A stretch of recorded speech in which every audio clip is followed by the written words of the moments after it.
আজকে অনেক দিন পর তেলাপিয়ার বারবিকিউ খাবো। আমি কিন্তু ফিশ বারবিকিউ খেতে অনেক বেশি পছন্দ করি, তবে একটা কথা বলে রাখি, আমি কিন্তু সবথেকে বেশি তেলাপিয়ার বারবিকিউটা খেতে পছন্দ করি। যদিও বাসায় বানালে শুধুমাত্র তেলাপিয়ার বারবিকিউটা বানানো হবে, যখন আমরা কক্সবাজার বা অন্যান্য জায়গায় যাই তখনই কিন্তু কোরাল মাছের বারবিকিউ বা অন্যান্য মাছের বারবিকিউটা খেয়ে থাকি। তবে আজকে আমি ঘরোয়া পদ্ধতিতে ঘরোয়া যে মশলাগুলো থাকে ওগুলো দিয়ে কিন্তু বারবিকিউটা বানাবো। একদমই এক্সট্রা কিছু লাগবে না, আপনারা একদম সহজ পদ্ধতিতে এটা করতে পারবেন। আর টেস্টটাও কিন্তু মাশাআল্লাহ অনেক বেশি ভালো হবে।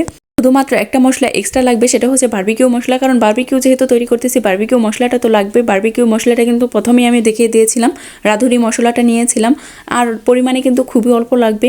আর এখানে আমি একটা পেস্ট করে নিয়েছি, এটা হলো আদা রসুন জিরা বাটা বা গুঁড়া যেটাই হোক দিয়ে দিবেন। আর কিছু গুঁড়া মশলা দিয়ে দিয়েছি, যেমন হচ্ছে লাল মরিচের গুঁড়া, হলুদের গুঁড়া, আর হচ্ছে ধনিয়া গুঁড়া। সাথে দিয়ে দিব টমেটো সস আর হচ্ছে সয়া সস। এটা দুইটা দিলেই কিন্তু মোটামুটি সব ক্লিয়ার হয়ে যাবে।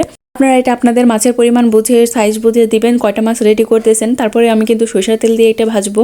কড়াইয়ের মধ্যে আমি ফ্রাই প্যানে তেল গরম করে নিয়েছিলাম, মোটামুটি ভালো করে গরম করে নিতে হবে। তারপরে এটা মাছটা ছেড়ে দিতে হবে। মাছটা কিন্তু একদম কম আঁচে ভাজা যাবে না, মোটামুটি মিডিয়াম আঁচে ভাজতে হবে, না হলে কিন্তু নিচে লেগে ধরবে। যেমন আমি প্রথমে ভুলটা করে ফেলেছিলাম, একদম কম আঁচ দিয়েছিলাম, যার জন্য এক পাশটা একটু লাগা লাগা ভাব হয়েছে। যাই হোক, এটা পরে যখন আমি মশলা ব্রাশ করে দিব তখন কিন্তু ঠিক হয়ে যাবে। ফাইনালি কিন্তু আমার মাছটা টেস্ট হয়েছিল অনেক।